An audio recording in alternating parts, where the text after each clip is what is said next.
El WhatsApp es el 3318 807641. Escríbenos, comenta con nosotros los principales temas que son noticia en Jalisco y a nivel nacional. Jorge Rocha, ¿cómo estás? Muy buenos días. Muy buenos días, Enrique, y buenos días a la gente que amablemente nos escucha en este ya casi fin de semana.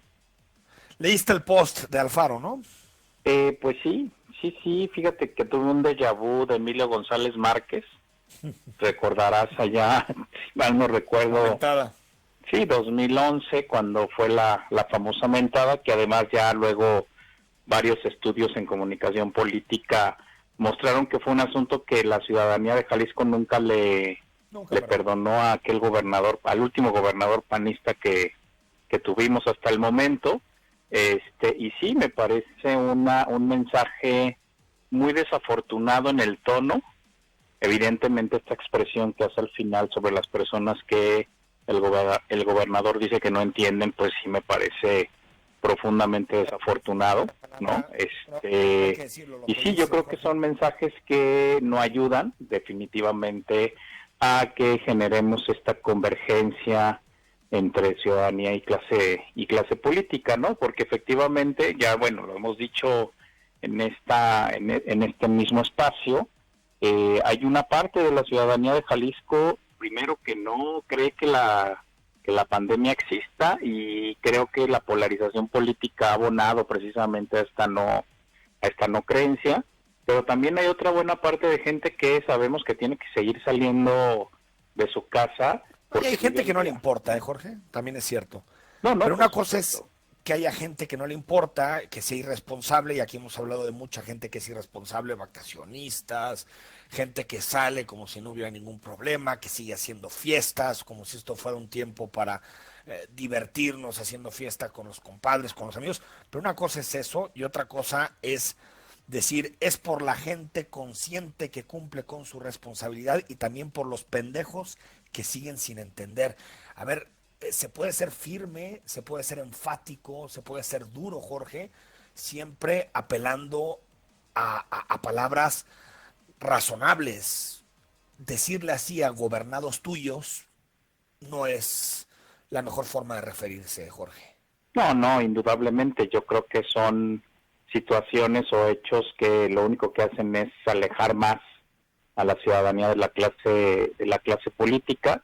Por supuesto que desde ayer, que en la tarde-noche que publicó este post el gobernador, y hoy toda la mañana, pues evidentemente en redes sociales hay una multitud de mensajes que reprueban esta actitud. Y la otra que también se critica, que bueno, ahí ya es, ahora sí que los modos de cada quien, pues es un carácter mesiánico de parte del gobernador, ¿no? Sí. Como si él fuera, digamos, el gran salvador de la ciudadanía de Jalisco, cuando efectivamente, también hay que decirlo, que es un asunto de todos y no va a salir si todos no le, como dicen coloquialmente, no le entramos, no le atoramos a poder resolver la crisis. Y hay que decirlo, fíjate, me parece muy poco explicable esta reacción, porque como bien señalaste a la entrada del programa, ayer fue un día complicado para Jalisco en crecimiento de casos y de defunciones. Sin embargo, la verdad es que el desempeño del Estado en términos de contagios ha sido bastante positivo frente al resto de las entidades del país. Entonces, la verdad es que aunque podamos tener un día malo, que también eso es, digamos, es esperable, es previsible, porque estamos precisamente entrando al pico de la pandemia, pues no se justifica que tengamos reacciones de este tipo, y más bien al contrario, decir sí, efectivamente fue un día complicado, pero en términos generales de desempeño creo que al Estado le ha ido bien. Ya luego se podrán debatir si el adelanto de las medidas fue la causa directa de este desempeño o no, pero ojo, me parece que a todas luces este mensaje de Alfaro pues es desafortunado, ¿no? ¿Estarás de acuerdo conmigo que en general las decisiones que ha tomado el gobierno de Alfaro han sido bien recibidas por la sociedad jalisciense en términos generales, incluso las más duras, que es pues, que la fuerza pública esté actuando para obligar al confinamiento? Una cosa es eso, y me escribe, por ejemplo, me dice José Alfredo, y también me dice Eduardo, que comparten el calificativo que hace el gobernador de las personas que no siguen los planteamientos que hace la autoridad. Y aquí hay un debate que es importante señalarlo. Una cosa es que alguien pueda pensar eso y que tal vez a una persona, como dice José Alfredo, te dé mucho coraje de pronto ir a la farmacia y encontrarte con muchísima gente afuera, encontrarte con gente en bares, encontrarte con gente en fiestas que se escucha en la noche, da mucho coraje. Pero una cosa es el coraje que le puede dar un ciudadano y otra cosa es el liderazgo que se le pide a un gobernador. O sea, no son dos reacciones, digamos, equiparables. El enojo social se entiende, la indignación frente a aquellos que no están cumpliendo con su responsabilidad cívica, Jorge, pero otra cosa es el liderazgo que tiene que tener un gobernador para utilizar las palabras correctas, los conceptos correctos, para invitar a la gente a que realmente sí cumpla con su labor. No, no, totalmente. Y sabes que también hay una parte que efectivamente tiene que ver con que, a ver, no hay fuerza pública suficiente para que la gente, para obligar a la gente a que esté en confinamiento. Totalmente. Digo, además ahí hay un tema... Si no hay para los delitos. Claro. El otro gran problema, y también lo hemos dicho aquí, es que cuando tú endureces medidas, el riesgo de violación a derechos humanos es inminente, porque la interpretación de la norma también te puede meter en muchos problemas, ¿no? Pero efectivamente en esta lógica yo creo que el asunto es el convencimiento y la invitación permanente a que la gente lo haga. Y fíjate, en algún diario local, en esta misma semana aparecía, por ejemplo, que los bares y las estéticas son de los establecimientos que más han incumplido, exactamente, que más han incumplido la medida del cierre. Sí. Eso sí está en manos de los gobiernos, sí, señor. Eso sí. Usted no puede abrir, y a ver si usted, señor, no puede abrir, y sí, nos la vamos a aguantar greñudos toda esta época, o si no, pues tal cual, a meterle tijera a como quede el pelo, ¿no? Pero es decir, ahí sí el gobierno tiene una responsabilidad, es decir, si es un establecimiento hay que cerrarlo. Y en el caso que bien señalas, porque creo que en todas las colonias donde vivimos nos ha pasado, que si hay gente que luego organiza fiestas y como también... Bien están prohibidas, nos lo dijo Lemos, claro, y Del Toro el lunes, están prohibidas.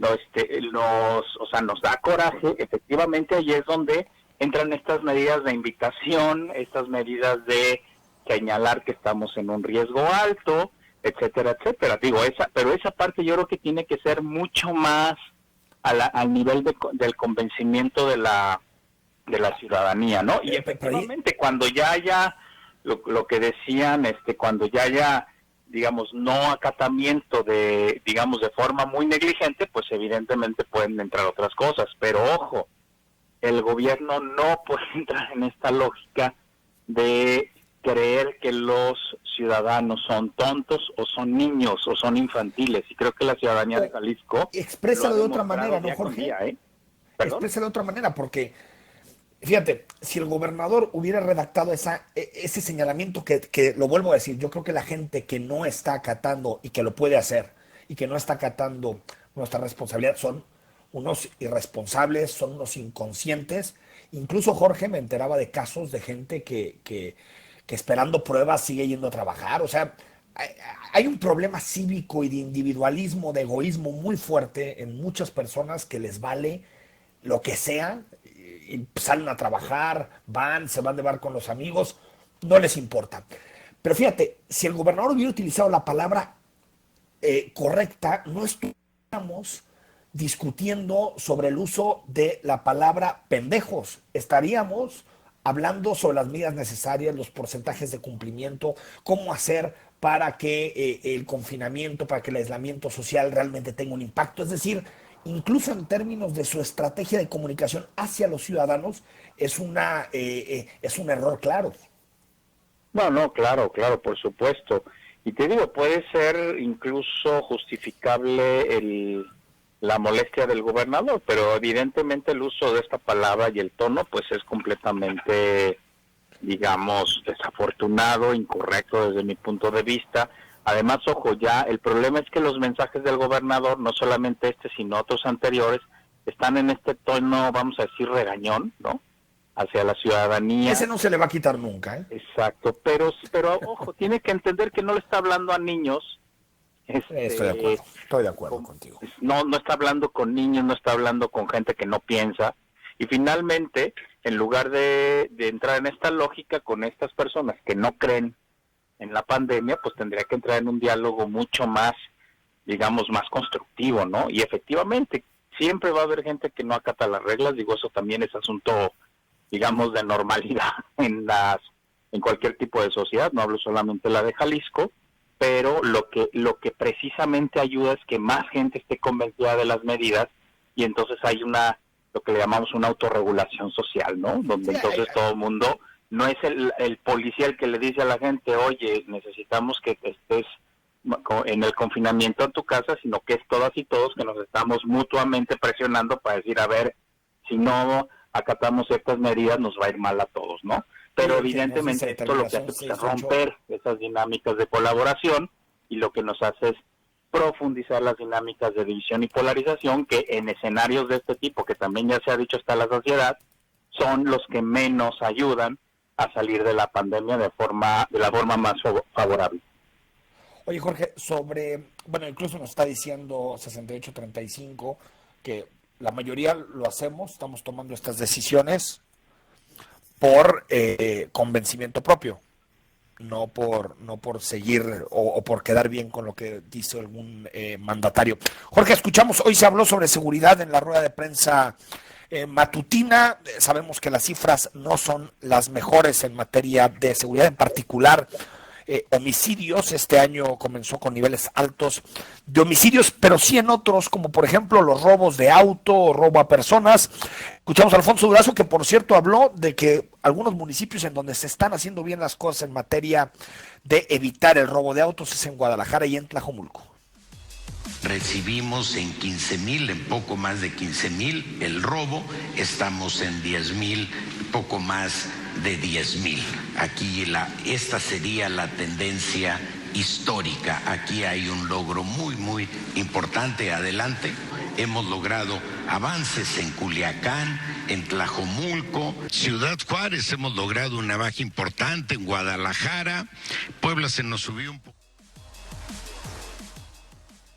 Bueno, pues buenas noticias dentro de lo que cabe para Jalisco en algunos delitos, Jorge, que hablan de la tendencia que también ya habían marcado los alcaldes y el gobernador. El delito que nomás no baja, y ahí sí parece que está blindado a prueba de pandemia, es el homicidio. Cerramos marzo con más de 2.500 homicidios a nivel nacional. Enero y febrero también rompieron récords.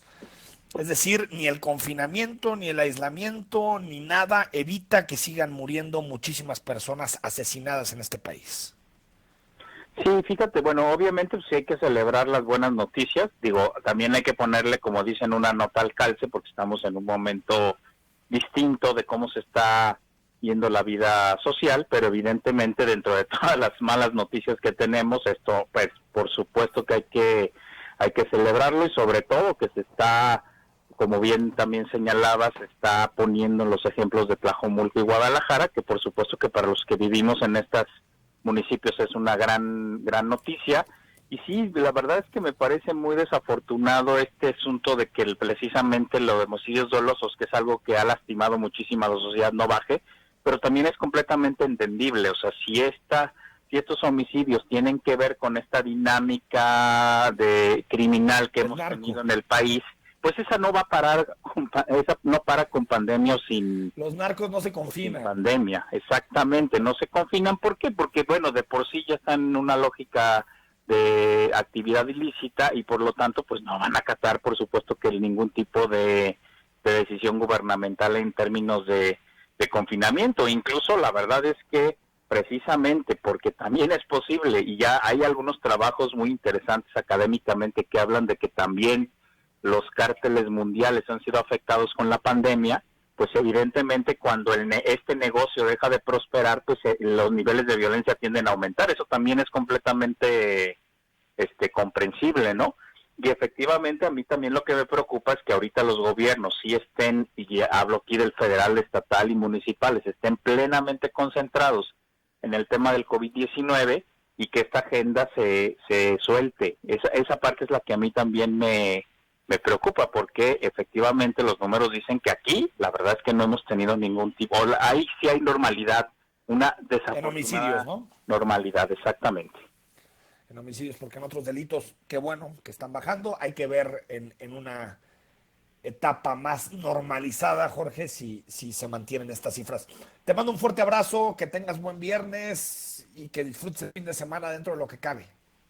Sí, sí, hay que disfrutarlos el último fin de semana del mes de abril. Hay que, pues yo digo que hay que tratar de estar de forma creativa en las casas. Esa es la manera de pasar la pandemia. Por supuesto que también ahora los temas, digamos, de depresión por el confinamiento cada vez van a estar más presentes y por lo Más tanto, duros. pues otra de las partes donde mutuamente nos podemos ayudar, pues es en eso, en mantener el ánimo, en ser creativos, en poder poner propuestas para que la gente esté bien en casa, y yo creo que es también un gran momento para empezar a hacer aquellas cosas que siempre hemos dejado porque no tenemos tiempo, y hoy que hay más tiempo, precisamente, podríamos empezar a realizar.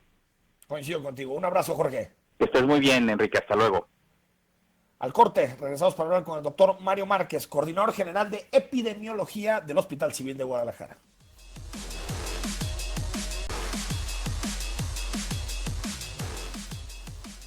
Son 9 de la mañana con 24 minutos. Gracias por todos tus mensajes. Bueno, división de opiniones en torno al mensaje del gobernador que publicó en su Facebook. Y más adelante, por supuesto, le entramos al debate y leemos tus mensajes. El doctor Mario Márquez es coordinador general de epidemiología del Hospital Civil de Guadalajara y está en la línea telefónica. Doctor, muy buenos días. Enrique, como siempre, un gusto, a la orden. Un placer escucharlo, doctor. Un día difícil ayer para Jalisco. Debemos acostumbrarnos a que así van a ser las cifras a partir de ahora, es decir, que va a haber más muertos y más infectados todos los días, doctor. Sí, yo creo que fue un día atípico para Jalisco. Estamos recordando que estamos dentro de la fase 3. La fase 3 ya lo mencionamos claramente, todos lo estábamos esperando.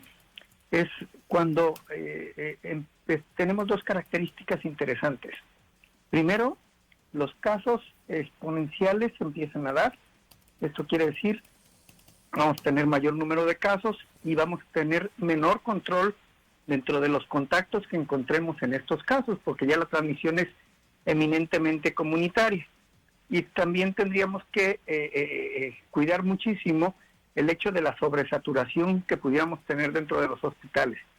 Y te comento que es un día típico porque sí, aunque se detectaron más casos y más muertes, dentro de los hospitales no tenemos una sobresaturación como está sucediendo en otros casos, sí, o en otros lugares como es la Ciudad de México y el Estado de México, Enrique. Y en este momento, tú que estás en los civiles, doctor, ha aumentado, platicábamos tú y yo en televisión hace unos días y me decías que hasta el momento están bien en los hospitales civiles, es decir, que están llegando algunos pacientes, pero que son pocos todavía. En términos de estos últimos días, ¿ha habido un aumento en la demanda? ¿Qué ha pasado? No, fíjate, Enrique, seguimos con una ocupación del menos del 10% en las áreas COVID, tanto como casos sospechosos como con casos confirmados. Entonces no hemos notado el incremento que nosotros como termómetro dentro de todo el sector salud estamos esperando. Cuando nosotros empezamos a ver un aumento de casos significativo, pero también este aumento de casos va apareado con una atención de casos graves que van a dar a los hospitales, entonces sí, yo creo que las autoridades de salud estarán alertándonos a todos.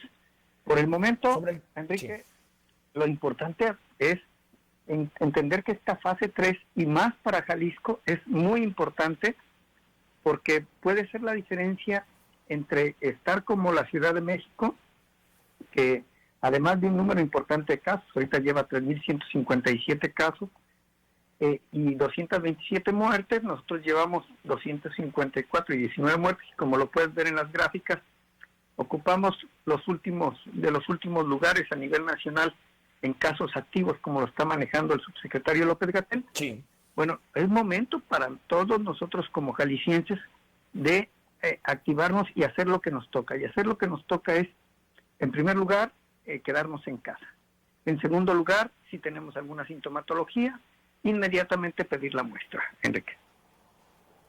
Doctor, a la gente que está acudiendo al Centro Universitario de Ciencias de la Salud, van, les hacen la prueba. Bueno, primero hay que hablar por teléfono, ahí se determina si eres o no candidato a una prueba. En caso de que sí, acudes al Centro Universitario de Ciencias de la Salud, te hacen la prueba y tarda más o menos 24 horas en tener el resultado. Doctor, nos dicen de casos donde se ha ampliado esas horas, es decir, que incluso pasan 2 o 3 días y no llega el resultado. ¿Qué pasa, si se están dando, digamos, los resultados en los tiempos, digamos, pensados para una prueba PCR? Y 2, ¿qué pasa con esas personas? ¿Tienen que aislarse? ¿Pueden seguir con su vida normal? ¿Qué pasa con esas personas que acuden a hacerse un test? No, qué bueno que lo mencionas. Como tú bien mencionas, para nosotros es importantísimo que la gente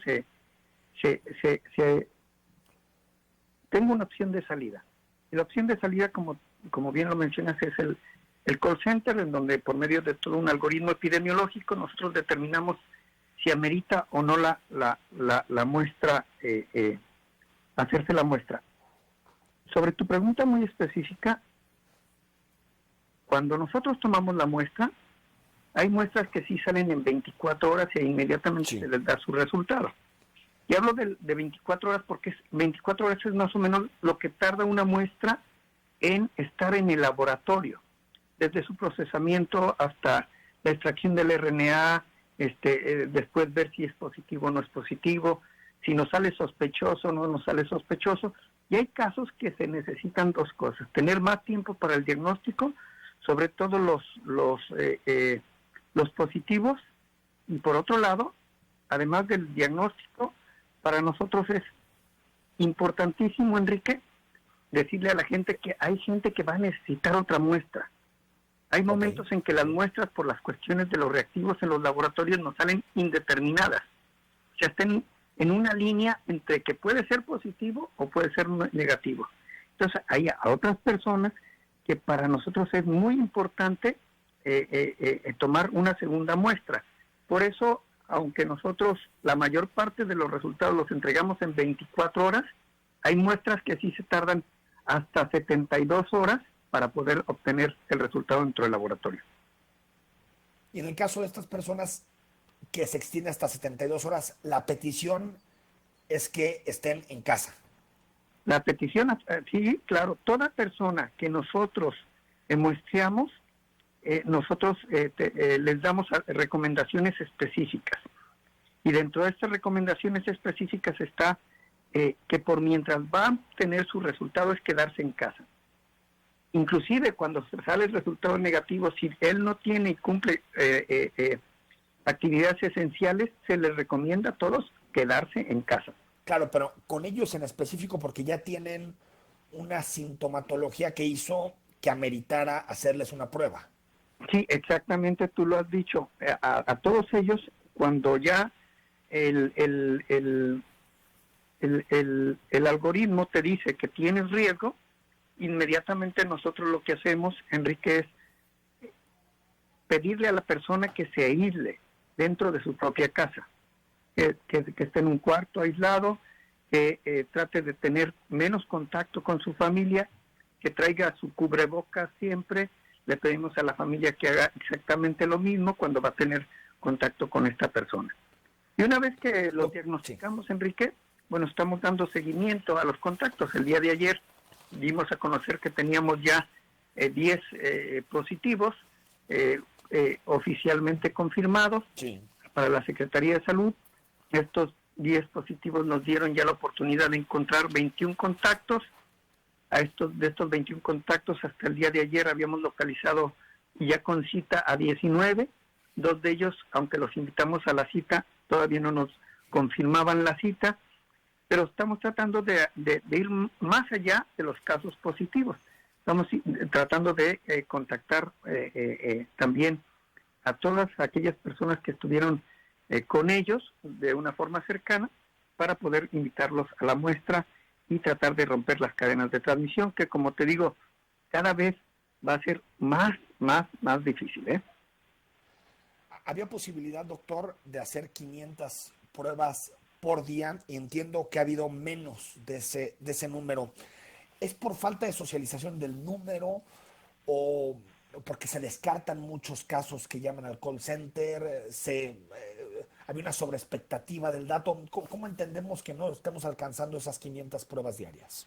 Ah, qué bueno que lo mencionas. Las 500 pruebas diarias, y esto es importantísimo, recordemos que no nomás en México, sino a nivel mundial las pruebas, bueno, son un artículo de primera necesidad para todos los países y por lo tanto no se encuentran actualmente tan disponibles como uno dijera, voy a ir a comprarla a la farmacia y me la hago rápidamente. No, para el sector salud es muy complicado, porque las instituciones gubernamentales son muy complicados.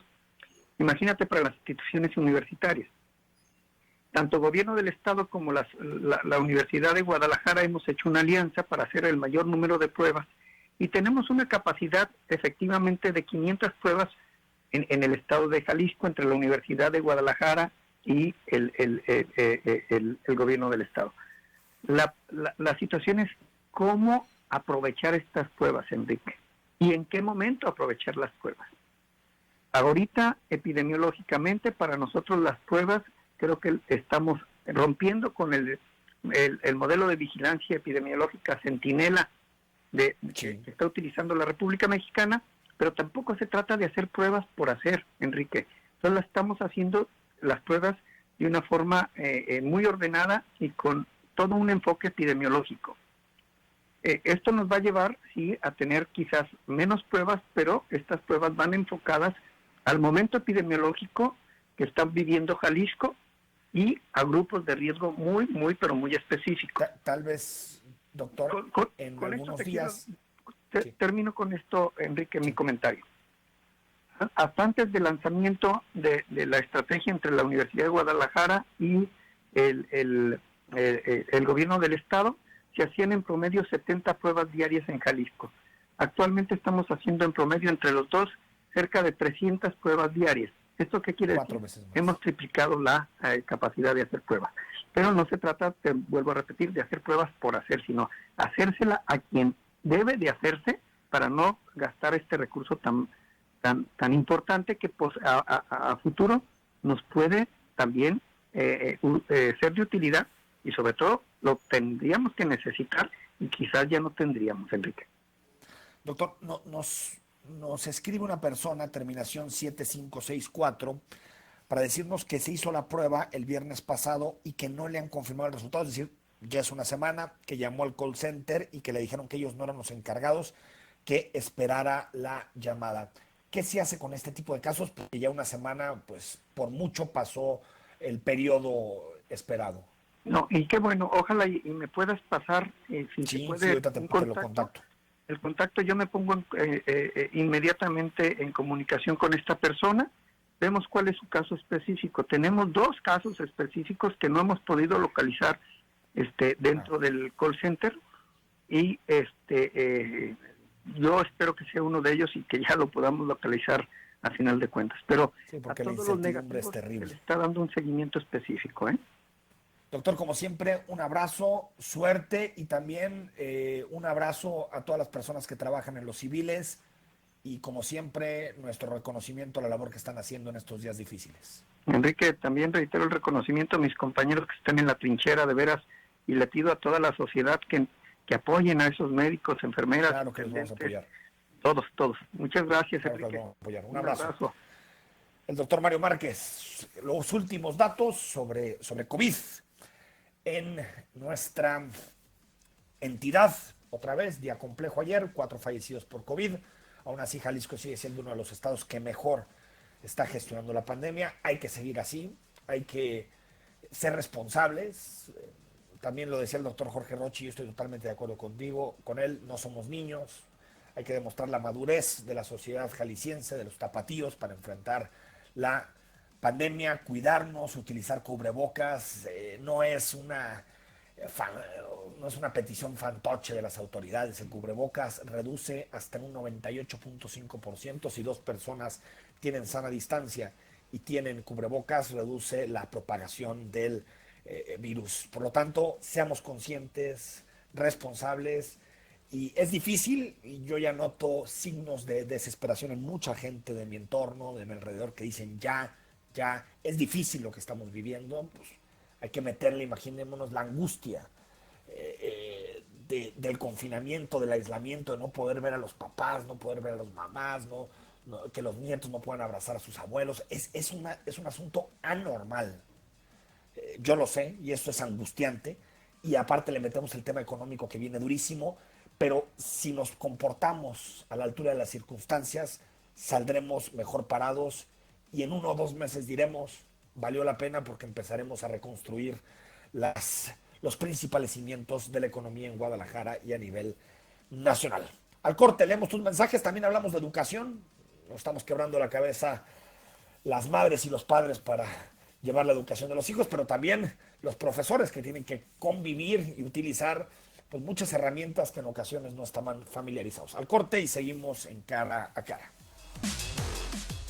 Bueno, se apellidan igual, pero vamos a clarificar que son personas distintas. Nos están llegando preguntas para la alcaldesa Limón, pero no es la alcaldesa Limón, sino que vamos a entrevistar a Claudia Limón, que es maestra en educación básica, en secundaria, también en educación media superior en Zapopan.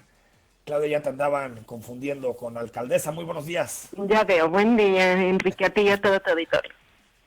¿Cómo van los maestros, las maestras, Claudia, en este periodo? Porque si para todos es difícil, pues también para el magisterio adaptarse a las nuevas tecnologías, tratar de sobrellevar los grupos. ¿Qué has visto, qué has podido percibir en estos primeros días de clases desde el lunes? Pues mira, Enrique, te comento que los maestros estamos en un reto enorme.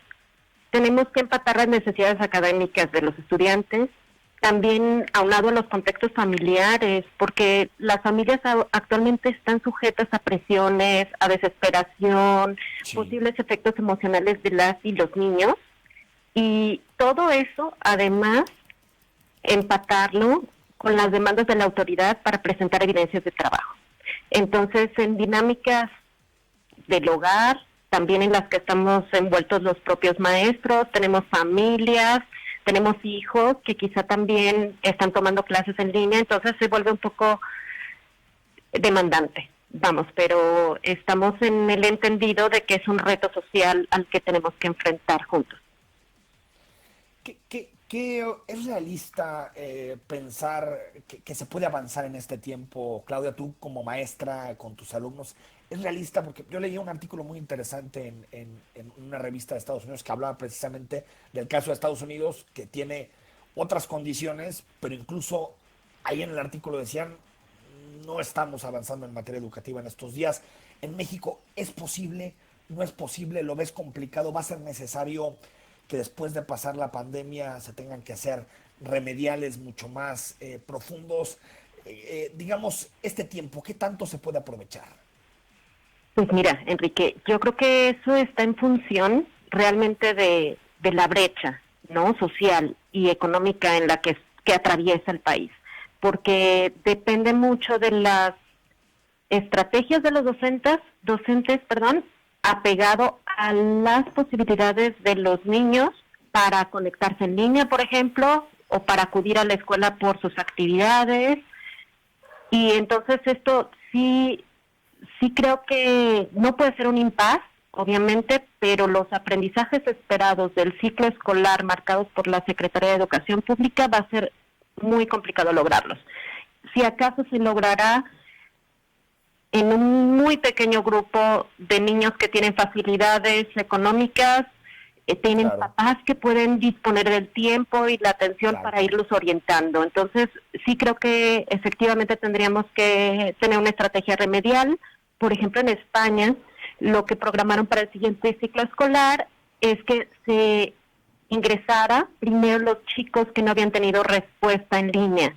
Los primeros 15 alumnos que no tuvieron posibilidad de avanzar, a ellos se les citan las primeras 2 semanas del ciclo y luego se van integrando los que ya tuvieron alguna respuesta en línea. Creo que en México sí es posible en este momento ir diseñando estrategias porque el impacto va a ser muy grande. El impacto va a ser muy grande. Más desigualdad, por lo que te escucho, Claudia. Sí, creo que sobre todo los maestros hemos identificado que las dinámicas sociales necesariamente dependen de las posibilidades económicas de las familias. Claro, entonces claro. Hay chicos que en este momento pues tienen que acudir con sus padres a estarles ayudando a las actividades de casa o incluso al trabajo infantil, porque por ejemplo en Tezistán, que es donde yo tengo posibilidad de conocer a la población, hay niños que me han comentado que están trabajando en tiendas, haciendo mandados, tratando de ayudar a sus familias a sobrevivir también. Entonces tenemos que ser un poco más conscientes de que esos niños son los que más nos necesitan y es muy difícil acceder a ellos en este momento. Es preciso, yo creo que sí, establecer estrategias, técnicas y apegarnos a los contextos de los chicos para remediar este atraso que pueden tener en este tiempo. Después de leer tu texto, antes de despedirte, Claudia, de los maestros frente al COVID que escribes en conjunto con Iván Israel Carmona, tengo la impresión de que en este momento las y los profesores lo que pueden hacer es sobre todo acompañar, más allá del conocimiento estrictamente hablando, acompañar emocionalmente a las niñas y a los niños, a los estudiantes, porque digamos, ante momentos tan complejos es muy difícil poner el énfasis en el aprendizaje regular, porque estamos viviendo momentos muy complicados, Claudia, y donde los niños sufren muchísimo, ¿no?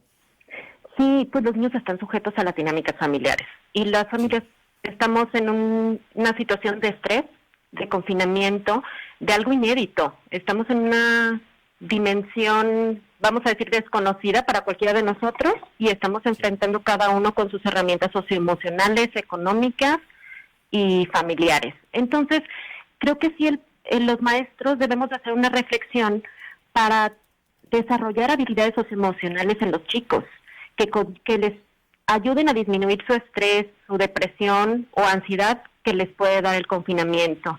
Entonces, ese acompañamiento debemos de incluirlo en nuestras secuencias didácticas y también así apoyar un poco a las familias que también están pasando por momentos muy demandantes porque tienen que estar acompañando a sus hijos en este logro de aprendizajes, lo cual pues no es habitual para ellos y también ellos con sus propias demandas cotidianas, ¿no? Entonces, creo que ese acompañamiento emocional ante la pérdida, el miedo que puede generarles esta situación de enfermedad o la desesperanza, sí. Creo que sí es parte de lo que los maestros debemos incluir en nuestras actividades en este momento y al inicio del ciclo escolar siguiente.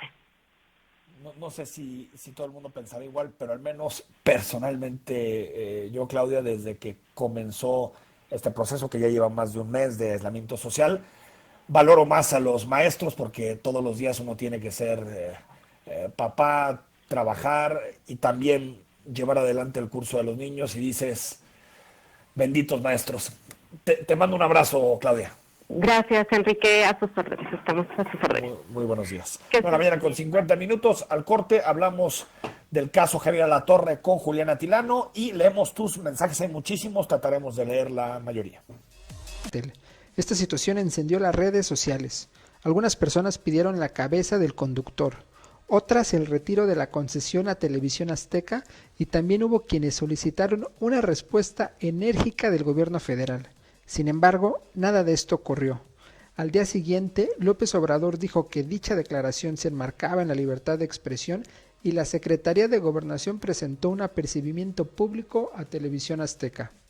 Frente a eso, no faltó quienes señalaron una actitud tibia del presidente. Incluso sectores más cercanos a Morena insistieron en la renuncia de Javier Alatorre. Pero lo que vimos fue efectivamente una actitud que promueve la libertad de prensa por parte de López Obrador. ¿Qué hubiera pasado si las declaraciones y encuadre que presentó Alatorre hubiesen ocurrido durante cualquier sexenio del PRI o del PAN? Probablemente el conductor ni siquiera se hubiera atrevido a expresarse, pues de lo contrario estaría firmando su renuncia y estaría vetado en cualquier medio de relevancia nacional. No faltará quien diga que una golondrina no hace verano, como para sostener que la actitud de López Obrador hacia la torre habla de la plena libertad de expresión en México. Pero no es el único caso. Hace unos días se difundió un audio en el que el periodista y conductor Pedro Ferriz orquestaba una conspiración junto con un grupo de empresarios en contra del presidente, llegando a solicitar una posible intervención del gobierno de Estados Unidos. Ante esta preocupante situación, tampoco vimos una respuesta autoritaria ni un hostigamiento gubernamental para callar a Pedro Ferriz. Otra vez me pregunto, ¿esto hubiera pasado en otros sexenios? Algo que sí hemos observado es la constante descalificación de López Obrador hacia lo que él llama prensa fifí o conservadora, la cual tiene rostros y apellidos. Es esa que constantemente comparte noticias falsas, descontextualiza acciones, omite verdades y desconoce aciertos. Es esa que no actúa como prensa sino como oposición política, casi como partido político. Alguna vez, en una entrevista aquí en México, el expresidente de Ecuador, Rafael Correa, dijo que si la prensa asume un rol político, que sepan aceptar respuestas políticas. Por eso, pedir que el presidente no reaccione ante esa prensa y ante las alusiones, muchas de ellas personales, significa negar esa libertad de expresión que sí ejercen los medios, o peor aún, desear, como ocurrió en Brasil, que detrás de esa prensa se conspire o confabule una estrategia para desestabilizar al gobierno. Afortunadamente estamos muy lejos de esa situación en México. Por lo pronto hay que mencionar que existe esa prensa que actúa como oposición y distinguirla de la crítica que sin duda es necesaria para una democracia. Es otro tipo de prensa. Finalmente, también debe ponerse bajo escrutinio público los medios de comunicación, pues de lo contrario, como dice el sociólogo Pierre Bourdieu, podrían ejercer el monopolio de la difamación legítima. Enrique, muchas gracias. Gracias. Gracias como siempre a Julián Atilano. A ver, nos dice Claudio, Enrique, buen día. No comulgo con las palabras que usó el gobernador, pero comprendo su enfado y desesperación. Sé que nadie aprende en cabeza ajena. Me gusta tu comentario, Claudio. Estoy en la misma postura. Comparto que un gobernante se puede sentir desesperado después de todas las acciones que se han hecho, de el desgaste que supone el día a día, pero también habemos muchos ciudadanos, muchísimos, que hemos tratado de seguir las indicaciones a rajatabla, de no ponernos nunca en una cuestión de contagiarnos o contagiar a terceros. Por lo tanto, aquí es un debate sobre el liderazgo también. Muchas veces pensamos que el liderazgo lo ejerce aquel que habla más fuerte o el que utiliza las palabras altisonantes. No, yo creo que el gobernador ha tenido un liderazgo importante en esta pandemia. Yo lo he escrito en mis artículos, lo he dicho en radio, en mis redes sociales. Creo que apostar por más pruebas es algo positivo. Creo que el habernos anticipado al aislamiento también fue algo positivo. Es decir, creo que se han tomado buenas decisiones en Jalisco. ¿Por qué echar a perder eso con referencias, con insultos? No creo que abonen nada y aparte no ayuda tampoco en nada a pedir mayor obediencia social frente a este tipo de problemas. Alejandra nos dice, hola, buen día, la gente es mañosa, el miércoles fue al banco y todos traían cubrebocas, pero algunos colgados al cuello y no respetando la sana distancia. Pues sí, a ver, yo también me da coraje, ayer fui a la tienda y vi a muchas personas que aparte tienen dinerito y que la educación y el dinero no están relacionados, pero también quitados el cubrebocas, sin importarles la distancia. Falta mucho y lo dice la encuesta de Mitofsky que publicó esta semana. La misma gente reprueba cómo nos hemos comportado, pero eso no debería llevarnos a alusiones como la del gobernador, yo creo, y mejor que se utilice ese liderazgo y ese capital político para las decisiones que se han tomado, como por ejemplo reconversión hospitalaria, como por ejemplo la obligación del cubrebocas, confinamiento obligatorio, todas las decisiones que desde mi punto de vista van en la dirección correcta. El gobernador ha tenido un liderazgo importante que no lo echa a perder por alusiones así. Hasta el lunes. Estamos aquí a las 9 en cara a cara. Muy buen fin de semana para todos.